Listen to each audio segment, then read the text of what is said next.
Metro News on Mybatv.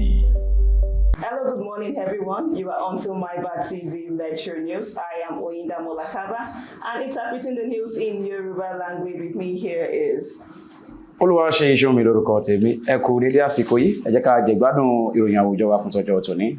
First, the news headlines and then the news in details. Ogun residents protest after fatal crash kills 4 pupils.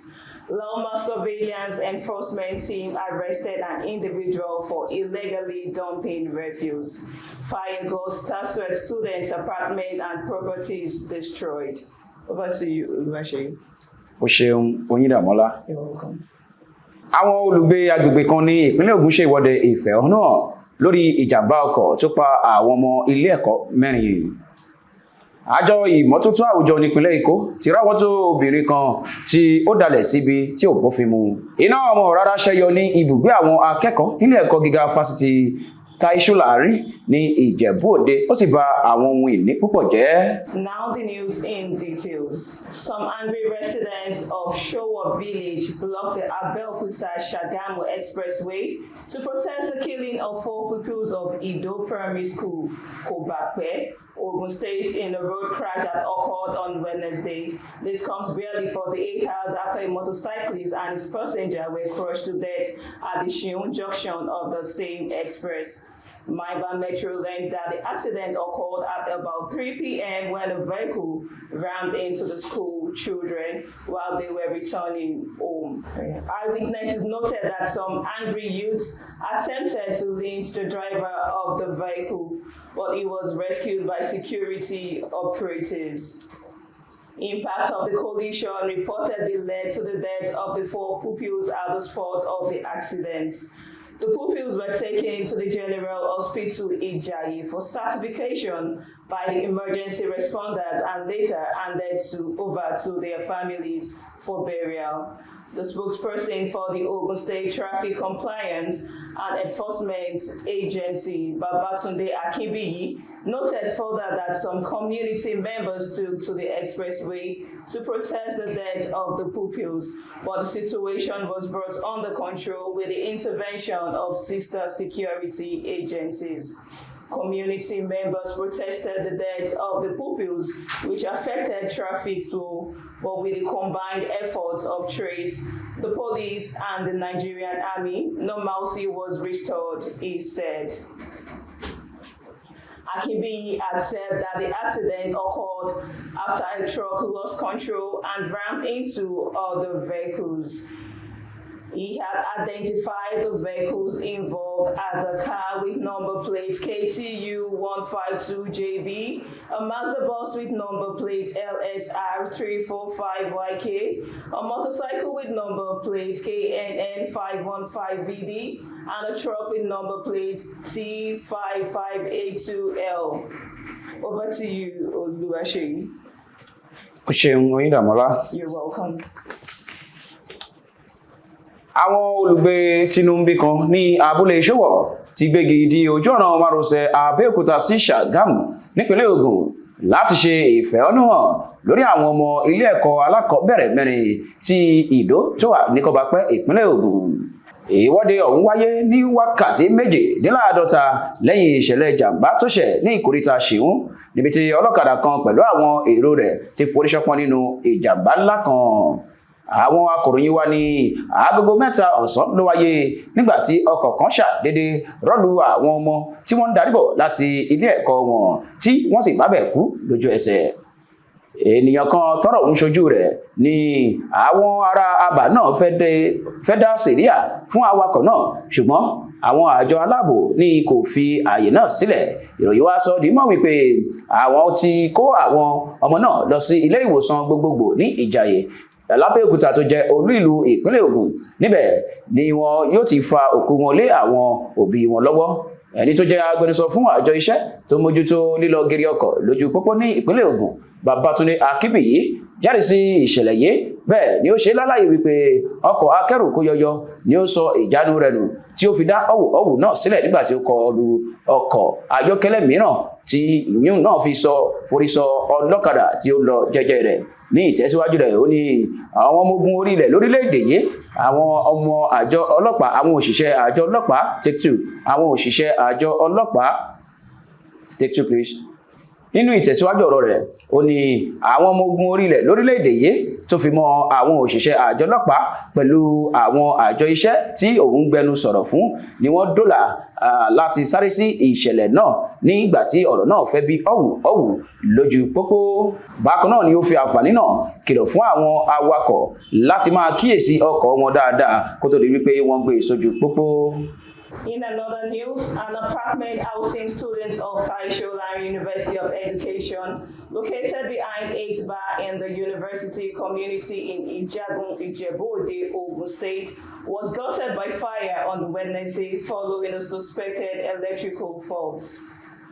The Students' Union Public Relations Officer, Oluwaseyi Ogunfowora, disclosed this in a statement after visiting the affected building. Identified as Amazing Glory Villa and sympathizing with victims of the incident. In a video obtained by our correspondent, several rooms were engulfed in flames, with students' personal belongings visibly destroyed. Ogunfowora urged students to prioritize safety by switching off electrical appliances and other devices that could lead to the fire accidents when leaving their hostels. As of the time of filing this report, the actual cause of the fire had yet to be determined and no casualties were recorded. Over to you. Oyindamola. You're welcome. Ibùgbé àwọn akẹ́kọ̀ọ́ kan ní agbègbè Ìjagun nílé ẹ̀kọ́ fásitì Showunmi tó kalẹ̀ sí Ìjẹ̀bú-Òde ní ìpínlẹ̀ Ògùn ní iná ọmọ rárá ti jó gburugburu lọ́jọ́rú àná látàrí àṣemáṣe kan nínú títò iná mọ̀nàmọ́ná ilé náà. Agbẹnusọ fún ẹgbẹ́ àwọn akẹ́kọ̀ọ́ ilé ẹ̀kọ́ gíga yìí Oluwaseyi Ogunfowora ni ó fi ọ̀rọ̀ náà léde lẹ́yìn tí ó lọ bẹ̀ agbègbè ìṣẹ̀lẹ̀ náà wò. Àwọn àwòrán ìṣẹ̀lẹ̀ náà tí wọ́n fi léde ló ṣe àfihàn bí dúkìá àwọn akẹ́kọ̀ọ́ yìí ṣe jóná burúburú. Bó tilẹ̀ jẹ́ wípé títí di àkókò tí à ń kọ ìròyìn yìí, ohun tí ó fa ìjàmbá náà kò tíì di mímọ̀. Ogunfowora ti wá fi àǹfààní náà rọ àwọn akẹ́kọ̀ọ́ láti máa kíyèsí ohunkóhun tó ní í ṣe àbí tí ó lè bí ìjàmbá iná nínú yàrá wọn kí wọ́n tó jáde lọ sí ilé ẹ̀kọ́ wọn. In another news, on Tuesday, 22nd July 2025, at approximately 8 o'clock a.m. at Loma Government Surveillance and Enforcement Team arrested an individual identified as Mrs. Ikedi Achitina for illegally dumping refuse at an unauthorized location on Agor Palace Way, Median at Okota. The suspect had no variable address and has been transferred to Loma's legal unit at the Oshodi Task Force Office for appropriate legal proceedings. Photographic and video evidence has been documented to support prosecution. Residents are reminded that indiscriminate dumping is a serious offense under the Lagos State Environmental Management and Protection Law. To avoid sanctions, all residents are expected to engage only their assigned PSP operators for waste collection, maintain a clean and sanitary environment, obtain Loma-approved smart waste bins via their Gmail. Oluwaseyi. Ó ṣeun Oyindamola. Lọ́jọ́ ìṣẹ́gun tó kọjá yìí ní nǹkan bíi agogo 8 òwúrọ̀ ní àjọ tó mójútó ètò àwùjọ ní ìpínlẹ̀ Èkó ráwọ́tó arábìnrin kan Ikedi Achitina fún ẹ̀sùn dídá ilẹ̀ síbi tí kò bófin mu ní agbègbè ààfin àgọ́ Ọkọ́ta. Lójú ẹsẹ̀ ni wọ́n ti tarí rẹ̀ lọ sí ilé iṣẹ́ wọn fún àwọn ìpẹ́jọ́ pẹ̀lú àwọn ẹ̀rí máa jẹ́mi nìṣó oní fọ́nrán àti aláwòrán oríṣiríṣi tí wọ́n fi gbé ẹ̀sùn wọn lẹ́sẹ̀. Ìgbésẹ̀ ìfìdí òfin múlẹ̀ yìí jẹ́ láti ran àwọn olùgbé náà létí wípé àjọ náà kò ní fàyè gba ṣíṣe ìdọ̀tí síbikíbi láàrin àwùjọ ìpínlẹ̀ Èkó láti lè bá yẹra fún wàhálà wàhálà wọn. Wọ́n wá ran àwọn olùgbé láti máa lo àwọn àjọ tó ń kó ìdọ̀tí tí wọ́n ti yàn sí agbègbè wọn kí wọ́n sì mú ìmọ́tótó àwùjọ lókùnkúndùn. Thank you for watching the detailed news. We'll be going on a short commercial break, and when we get back, we'll be discussing the news in brief. Stay tuned. Welcome back, everyone. You are still on to Mybatv Metro News. Now we'll be discussing the news in brief. You're welcome back, Oluwaseyi. Oyindamola. You're welcome. Now let's have a brief discussion concerning the individual that went to drop refuse illegally and was arrested by the Loma Enforcement Agency. What do you have to say about this, Oluwaseyi? Lákọ̀ọ́kọ́ náà jẹ́ nkọ́kọ́ gbóríyìn ràbàdẹ̀ fún wọn ní àtẹ́wọ́ ìyẹn àjọ ìmọ́tótó ti ìpínlẹ̀ Èkó torí iṣẹ́ takuntakun ló ń ṣe. Àdẹ́rí wípé iṣẹ́ wọn lákòókò yìí ó ti yàtọ̀ sí ti ìgbà kan wá.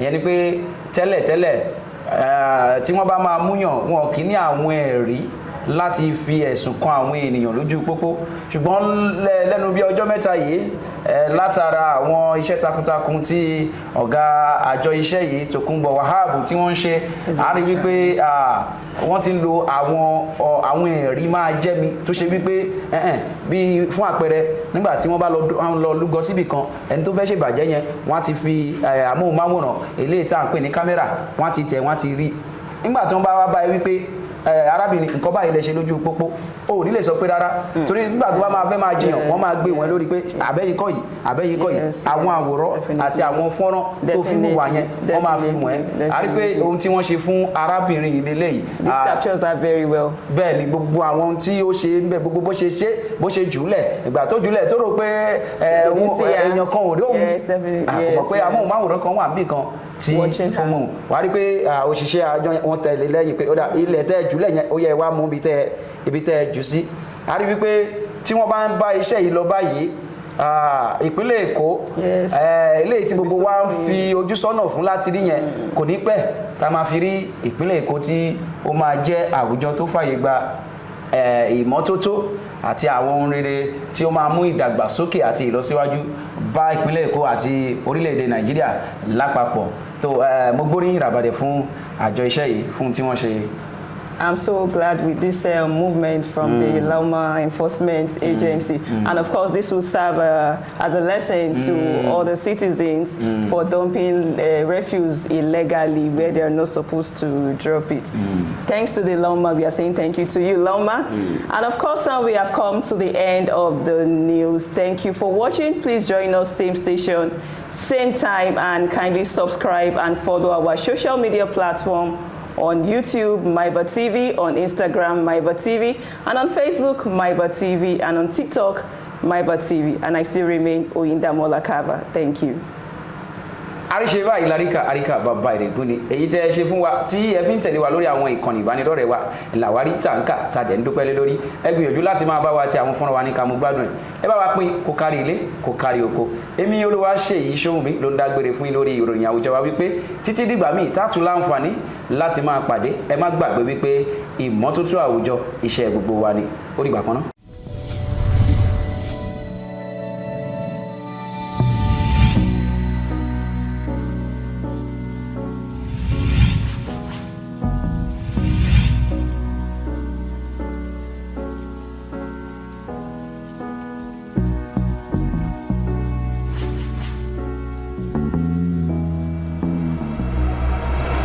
Mybatv, bridging the gaps.